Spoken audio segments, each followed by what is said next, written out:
And welcome everybody to another edition of the GSMC Football Podcast, brought to you by the GSMC Sports Network. As always, I'm your host, Kenneth, and it's great to have you guys here on this Monday, January 6th. We have a lot to talk about on the show today. Before I get into that, just want to remind you guys, as always, to tip or donate and get your comments recognized, make sure to hit that super chat button in the chat. If you want to see me acknowledge any thought or comment you may have throughout the live broadcast, makes the show more lively, more entertaining. Between myself, the host, and you guys, the viewers, we appreciate your guys' viewership each and every day, so any contribution you can make to the show means the world to us as we put out content for you guys each and every day. And also, the other way to help out the show is by going to the link at the bottom of the show segment on the ticker, GSMCPodcast.net. That is GSMCPodcast.net. So let's get into what we're going to discuss for today. So we're going to start off the show. We're going to recap last night's game between the Minnesota Vikings and the Detroit Lions. The Lions winning 31-9 and clinching the number 1 seed. The Vikings now drop to the number 5 seed. So we'll get into that, talk about that game. We'll also talk about how the NFC South championship went down, even though the two teams that were playing for it didn't play each other. But we'll talk about the two games that involved the NFC South, and that is we'll talk about the Buccaneers and the Saints game and the Falcons and the Panthers game and how those games played out. We'll also talk about Aaron Rodgers and his performance yesterday and what could have been his final game as a starting quarterback in the NFL. He will make a decision at some point if he wants to continue playing, if he wants to retire. We'll get into all that as well. That's been one of the main staples of this 2024 season, and it'll continue into the new year here as we wait on his decision on what he wants to do. We'll also talk about the NFL draft order. Who got the number 1 overall pick? The Tennessee Titans. So we'll talk about that. Who's in the top 3, all that good stuff. And then in the final part of the show, we'll take a look at the bracket for the 2024-2025 playoffs in the NFL. Who's matching up against who. And I will go over the full bracket, who I have advancing. My Super Bowl prediction is still intact, so we know that's going to be in the Super Bowl part. But how do the other matchups play out? We'll get into all that on Friday, but we'll take an early look at the bracket since it has been finalized. So let's get into the first topic now, which is talking about the Lions-Vikings game from last night. Now, I thought this was going to be a very high-scoring game between both teams, and the Vikings, had they converted on some fourth downs inside the 5, they went for it on 4th and goal a couple of times. If they would have converted, the game would have been closer. That was not the case. Also, there was another point where Anthony Van Ginkel could have had a pick 6, his 3rd pick 6 of the year. His first 2 were against the Giants, which I was in attendance for, and also the Jets, which was one of the international games this year. So he could have had his 3rd pick 6 of the season. That would have been huge had that would have happened. But that was not the case. The Vikings, they could not cash in the red zone. They failed to score a touchdown last night. And the Lions ended up winning this game 31-9. And Jahmyr Gibbs scored all their touchdowns. He had 4 touchdowns last night, and he's unbelievable.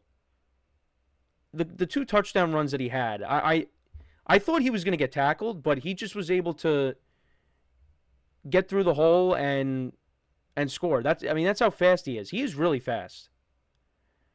And he had a great game last night. And it's important for the Lions that they were able to get this win because dealing with the injuries that they're dealing with right now. They did get Alex Anzalone back on defense, which was huge. And the defense, it played well for the most part. Because like I said, if the Vikings would have converted on those 4th and goals, it would have been a different game, but they didn't. Give the Lions credit. They were able to stop them there. And they will be able to rest, get a week off. And their bye week was week 5, which I didn't realize that. They had a very early bye week, or I just forgot about it, because obviously week 5 happened so long ago. So they did deserve this, because now, when we go into the divisional round, it's possible you could get some of the guys that are injured back. Maybe you get David Montgomery back to go along with Gibbs, and Sonic and Knuckles reunite in the divisional round. and maybe you get some guys back on defense. Now, more guys got hurt last night for the Lions on defense, so we'll see what happens there. But at least for the moment, the Lions can exhale a bit. You got the bye, and I think, this whole time, even when the Vikings were undefeated, still felt Lions are the best team in the NFC. And they proved that last night. Now, Sam Darnold was not great last night. He went 18 of 41 for 166 yards, no touchdowns, no interceptions. Not what you wanted to see in a big game like this. And Sam Darnold has had a great year. 35 touchdowns and 12 picks. But this was a huge game for the Vikings, and he did not deliver. This was actually the stadium where he made his first career start. So you thought, I did think for a moment, maybe he could win this game, and just like he did his first career start, and give the Vikings a first-round bye. But it just didn't happen that way. Missed Justin Jefferson a couple times. Like I said, those 4th and goals that they went for, and also Jefferson was wide open. That could have been, at one point, there was a touchdown. I mean, Jefferson is always open for the most part because, he is the best receiver in the NFL. But, just some missed opportunities by the Vikings that could have maybe changed this game a little bit. And, Jared Goff had a couple picks last night. One of them led to a field goal because he was trying to set up a screen pass to Craig Reynolds. That ended up getting intercepted, but the Vikings only turned that into a field goal. They didn't advance the ball at all after that interception. So they settled for a Reichard field goal, so that made it 7-3. I mean, this game was still in reach at the half. It was 10-6. So it's not like, they were getting blown out in the first half and that was it. No, this game was close. But the Vikings just could not generate points. They opened up the third quarter. They get to the Lions 2. They go for it. And they don't get it. Jared Goff throws an interception. It was basically an arm punt. And that led to another Reichard field goal. So that made it 10-9. But then the Lions responded. They went down the field. And on 4th and 2, they go for it. Goff connects with Jahmyr Gibbs for the 10-yard touchdown. They went for it on 4th and 2, so that was a big play there. So that made it 17-9. Then Reichard misses a field goal on 4th and 4 from the Lions' 34-yard line. That was a 51-yard field goal, so he missed that. That was wide right. And then the Lions scored another touchdown. Jahmyr Gibbs, a 13-yard touchdown.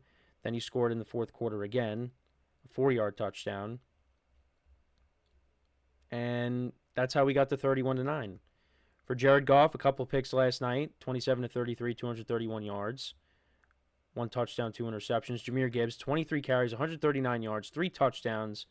And he also had 5 receptions for 31 yards and a touchdown. AmonRaSt.Brown, 6 for 77. Sam Laporta, 7 for 63. Jameson Williams, 6 for 34.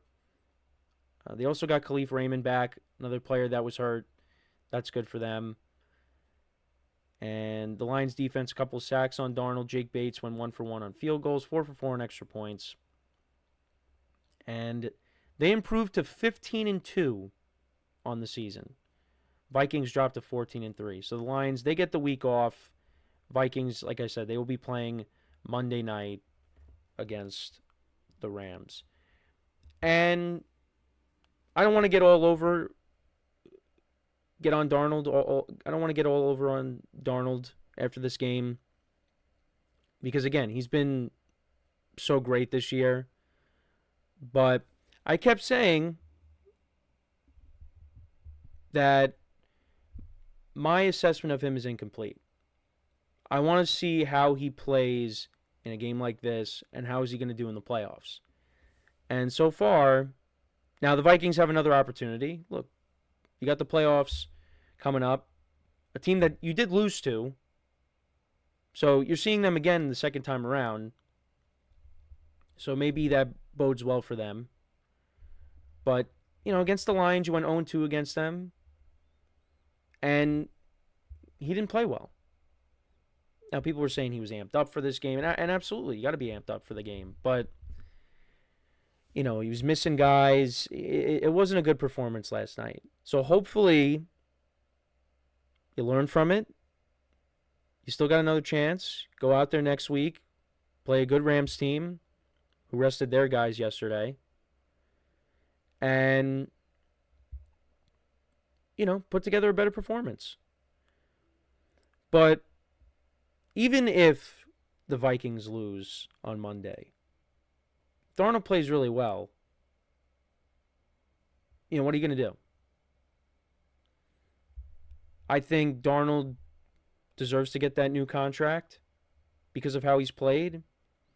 And there's unknowns with J.J. McCarthy, obviously. So we could see Darnold be the starter next year and they keep J.J. McCarthy, or they move off of him, because there are teams that are looking for quarterbacks, and maybe, the Vikings do move off J.J. McCarthy and Darnold has nobody waiting behind him, and he's the guy moving forward. I think next year, right now, I would lean towards you give Darnold another go, and he's your starter. Because, there's that unknown with J.J. McCarthy. But they could move off of J.J. McCarthy. Who knows? But, not what you wanted to see out of Darnold last night. I was expecting to play better. And, again, the Vikings had chances. Cam Akers had a big run, and it looked like maybe he was going to score, but then he got tackled short of the goal line. Or, I think in between the 5 and the 10, around there. And, again, Van Ginkel drops a potential pick 6. They had their chances, but it's just they couldn't cash in. And they're a 14-3 team that is going to be playing on Wild Card Weekend. Oh, I'm sorry, Super Wild Card Weekend. So, look, you still got another opportunity. You lost out on the division and the number 1 seed, but hey, you're still in the playoffs. You're still in the dance. Anything can happen. And let's see what they do on Monday against the Rams. But let me know what you guys think about this game. What were your takeaways from it? Let me know in the comments. So we're going to take our first break of the show now. When we come back, we will talk about how the NFC South shaped out. We'll talk about both games. The Buccaneers defeating the New Orleans Saints to clinch the division. The Falcons actually ended up losing to the Panthers in overtime. So we'll get into all that when we return. So with that being said, stick around, and we'll be right back here on the GSMC Football Podcast.